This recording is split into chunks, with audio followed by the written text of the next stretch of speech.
Members of the striking union at York University turned out in droves on December 3rd to protest against what they say is the underappreciation of part-time faculty in the education sector.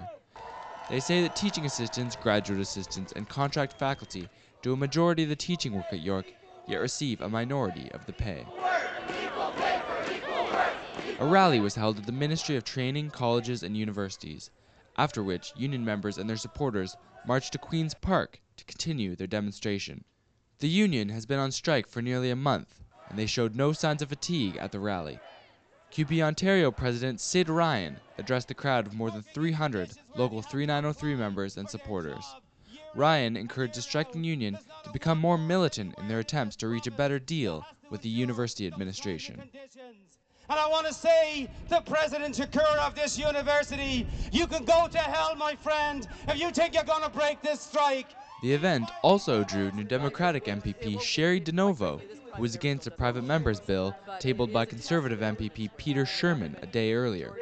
This bill, which passed through the first reading without the support of the NDP, would impose back-to-work legislation on the striking workers at York.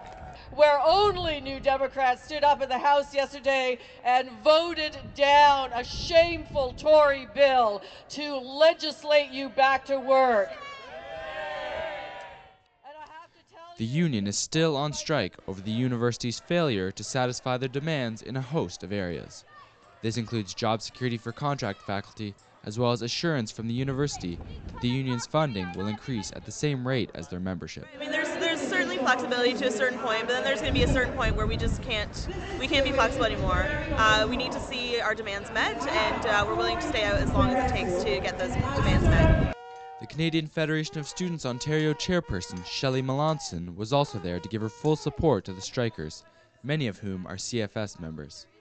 CFS Ontario recently donated $2,500 to help the union's cause. York has a responsibility to bargain fairly with their union, but the provincial government has a responsibility to ensure that there's enough public money going into our institutions so that universities are not forced to make these kinds of decisions. As the march proceeded, traffic near Queen's Park was brought to a standstill.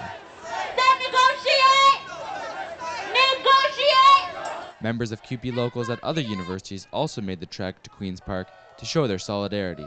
And I know what it's like to be on strike at this time of year. In 1999, I walked the picket line with my brothers and sisters, and I know what it's like to face this season, this cold, on strike with an employer that hates you. Another NDP member, Michael Prue, who also spoke at the rally, said the Conservative bid to impose back-to-work legislation has little chance of becoming law.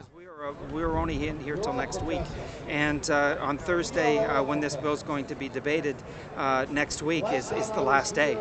And that even if it passes, it still requires committee and second reading, and we don't come back till March. So I don't know how much legs it could possibly have. One thing remains clear. The union is not ready to throw in the towel on this strike anytime soon. The province-appointed mediator is waiting for both sides to revise their proposals before allowing talks to resume. Scott McLean, Queen's Park, Excalibur.